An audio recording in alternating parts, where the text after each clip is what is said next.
Well, there they are. Point motors are all in, wide up. Some funny angles because that's the way I needed to do it, but they all seem okay. No locomotive catch or anything. And I'm just going to show you now where it's wired.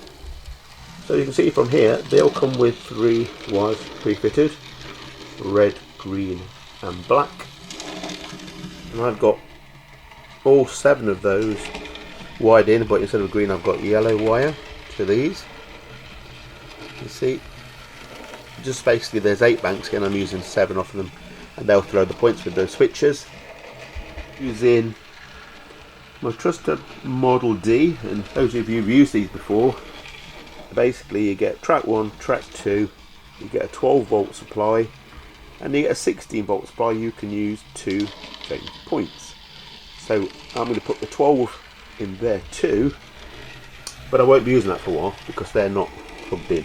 So essentially that 12 volt will go into there, and then individually will go into here, which will be the switches on the outside, and that will be for the sound modules, which is in the next video probably. And I'm going to do my own sound atmospheric sounds for it, my own sound sample, and it's going to be cheaper than just one of those Train Tech sound modules, which I also like. So I'm going to show you now how this is wired up to the points. So basically power comes in through this side. Now you can either put plug in it. One comes with your transformer, like a 16 volt transformer, but mine comes from that Model D gauge master controller, so it goes into that side unit instead.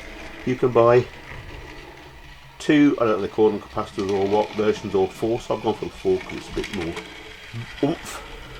Then it has a power out, and the power out basically, where am I, goes to the power in here, and that gives the power for all of these, and that's how it works. So now I can throw this switch with the controller, if I can reach it yet, and then I follow that along and I can do the next one, and then I can send a locomotive along it, and so on.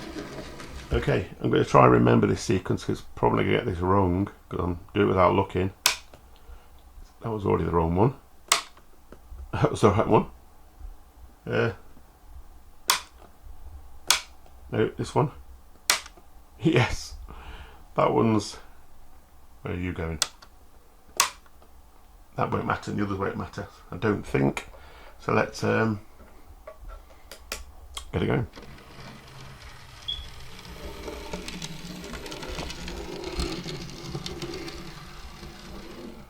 Yep, and as you can see the track's all corrected now.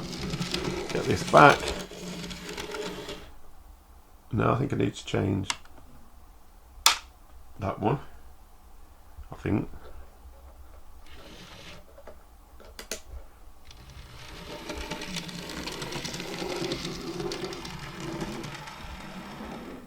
Yep, I've got one more siding, which is that middle one to do. Which is the Y point. I've got to write out a diagram so I know what does what, because I'm got to tell you I'm getting a bit mixed up. It's not that one. It's that one. Alright. Let's see. It goes down the middle. Yes. So all points work, much to my amazement. This track is sorted now because I've done those 3 instead. Got rid of those other bits.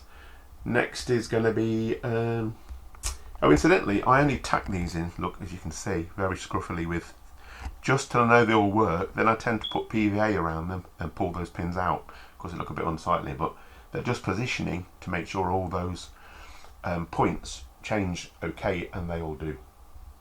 So I think sound module next.